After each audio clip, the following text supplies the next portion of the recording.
14টি উপজেলা এখন পর্যন্ত কিন্তু প্লাবিত হয়েছে বন্যার পানি এবং ঢলের পানিতে। বৃষ্টি বাদল কিন্তু অব্যাহত রয়েছে।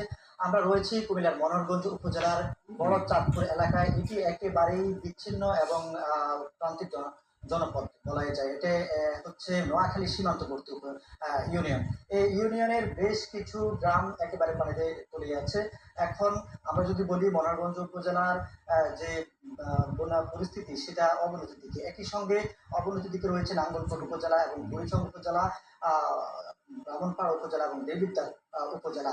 তবে আসার কথা হচ্ছে 14 গ্রাম উপজেলায় কিছুটা উন্নতি হয়েছে। সেই উজানের পানি নেমেই মূলত এই যে এই যে ভাটির যে অঞ্চলগুলো আছে সেগুলোতে পানি নামছে। আমরা যে উপজেলা রয়েছি মনোহরগঞ্জ উপজেলা আসলে সবার কাছে পরিচিত একটা জলা অঞ্চল নামে। এই অঞ্চলের মানুষ একেবারে পানিবন্দী অবস্থায় রয়েছেন। তারা বলছেন যে তারা ত্রাণ সংকটে রয়েছেন। এখানে ঢাকা থেকে একটি আহ আহ, পরিবার এসেছেন তাদেরকে ত্রাণ সহায়তা করার জন্য একেবারে প্রান্তিক লেভেলে। এটা হচ্ছে ডাক টিকিট সাহিত্য পরিবার। আমরা এখানকার বাসিন্দাদের সাথে কথা বলেছি, তারা আমাদেরকে জানিয়েছেন তারা পানিবন্দী অবস্থায় থেকে তারা কিন্তু বিভিন্ন রোগে রোগবালাইতে আক্রান্ত হচ্ছেন। বিশেষ করে সর্দি জ্বর কাশি থেকে শুরু করে ডায়রিয়া আমসা এই ধরনের রোগে আক্রান্ত হচ্ছেন এবং শ্বাসকষ্ট রোগে আক্রান্ত হচ্ছেন।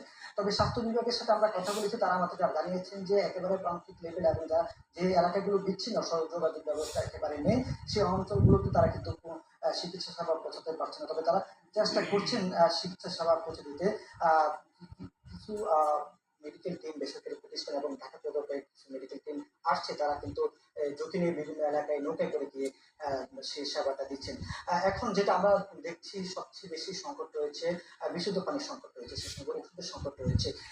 এই ওষুধ এবং শুদ্ধ পানির সংকট দূর করার জন্য কিন্তু বিভিন্ন স্বেচ্ছাসেবী সেনাবাহিনী থেকে শুরু করে বিভিন্ন সরকারি দপ্তর থেকেও কিন্তু তাদেরকে সহায়তা দেওয়া হচ্ছে।